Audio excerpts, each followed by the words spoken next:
Once again, this is Pastor Ezekiel Ojo with Moment of Empowerment. We thank God for another opportunity to look at a topic titled, Not All That Pleases is Pleasant. Not all that pleases is pleasant. It's not all that glitters in life that is actually gold. If we have to base our life's desires on the way things look, we might run into a lot of trouble in life. The fact that something looks good does not mean it is right. In 1 John chapter 2 from verse 15 to 17, 1 John chapter 2 from verse 15 to 17, the Bible says, "Love not the world, neither the things that are in the world.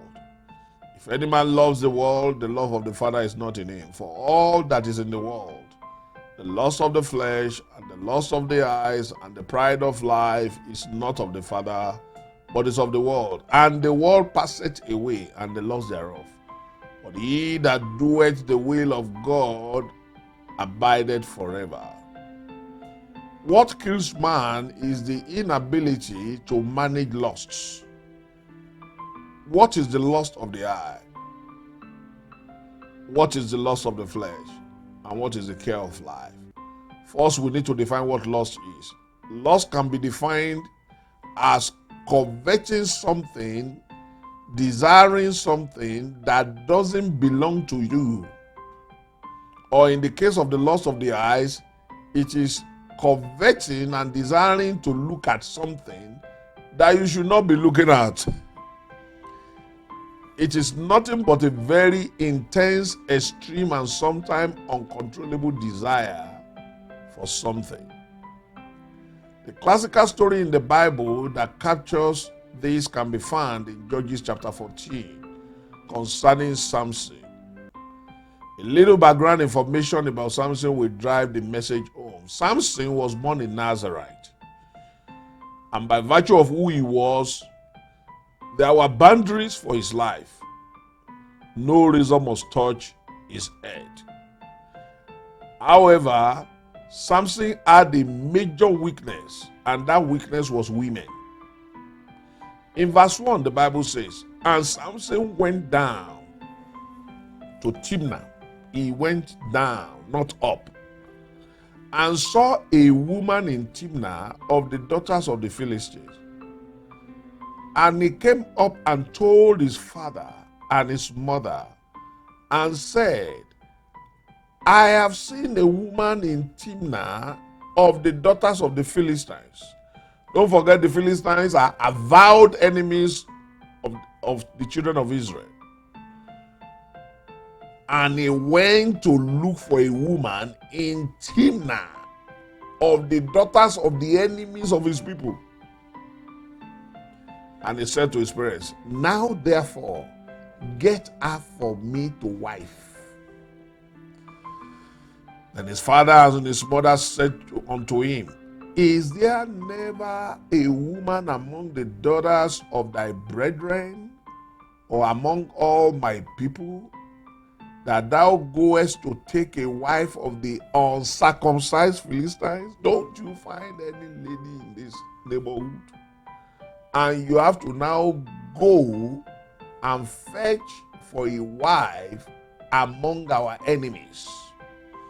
And Samson said unto his father, "Get her for me, for she pleaseth me well." Don't forget the title of this message. It is not all that pleases that is pleasant. Samson said, "Hey, this lady pleases me. Just get the lady for me." He did not pay attention to the explanation of the father. The father said, "You cannot go and marry from the midst of our enemies. Marriage is a very critical event. You cannot trust your life into the hands of enemies." But Samson said, "For she pleases me well." Not all that pleases is pleasant. He continually entered the tempting hands of frivolous women, and he did not take heed until he met his death in chapter 16 of the book of Judges. in the hands of the woman called Delilah. From verse 15 to 21 of Judges chapter 16, the Bible says, and she said unto him, that's Delilah saying unto Samson, how can thou say, I love thee, when thy heart is not with me? Thou hast mocked me these 3 times, and hast not told me wherein thy great strength lies. Why should the woman be interested in the strength of a man? Not all that pleases is pleasant.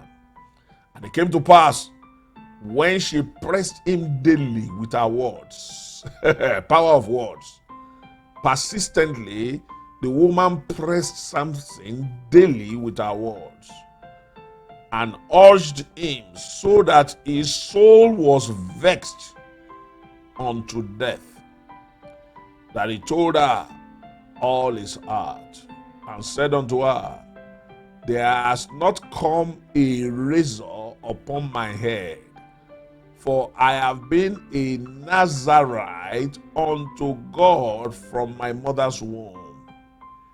If I be shaven, then my strength will go from me, and I shall become weak and be like any other man. He opened his own mouth to reveal the secret of his strength. Because of the persistent pressure from the woman from the enemy's camp, he freely gave Delilah the secret of his strength. Be careful what you do on the lap of Delilah. And when Delilah saw that he had told her all his heart, she sent and called for the lords of the Philistines, her own people, saying, come up this once, for he has showed me all his heart.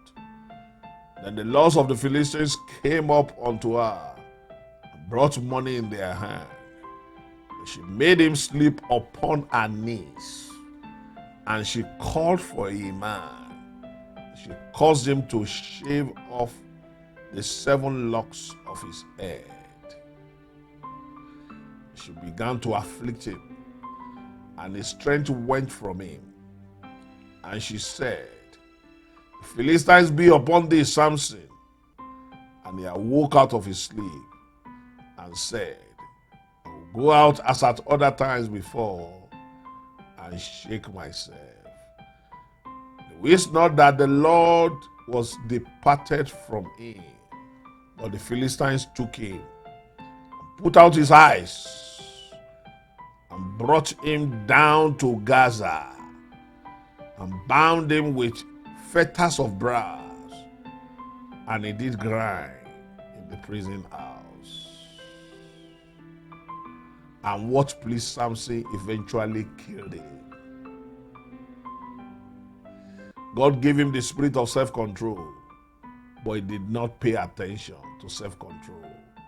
He could not control himself of the appetite and desires for women.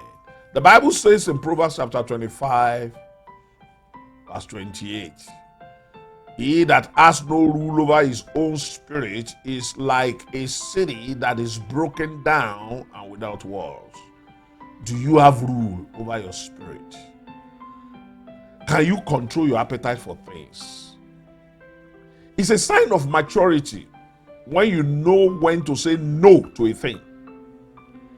It is not everything that pleases your flesh that is pleasant.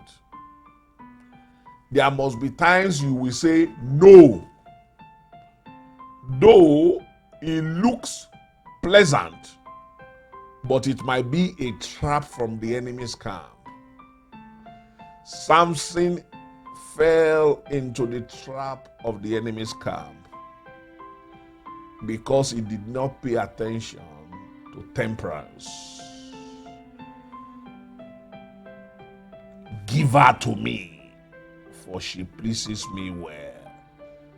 I don't know what you are demanding now from men or demanding from God that you should be giving just because it ministers to your fleshly needs, it might be a trap from the camp of the enemy. And Samson wasted a destiny. Someone that was designed as a Nazarite to deliver the people from the hands of the enemy became a victim in the hands of the enemy. Why? Because he was careless. Not all that glitters is gold. Be careful. Not all that pleases you is eventually pleasant. May God give you grace to be able to control your appetites, to be able to pay attention to lusts, so that you can fulfill destiny and you can fulfill purpose. Samson's destiny and purpose were cut short. There were great plans in heaven for Samson, but he never fulfilled one because he did not pay attention to self-control. Beloved, I want to encourage you. Be careful. It's not everything that glitters that is gold. Until next week, when I come your way again in another edition of Moment of Empowerment, this is Pastor Ezekiel Ojo. God bless you.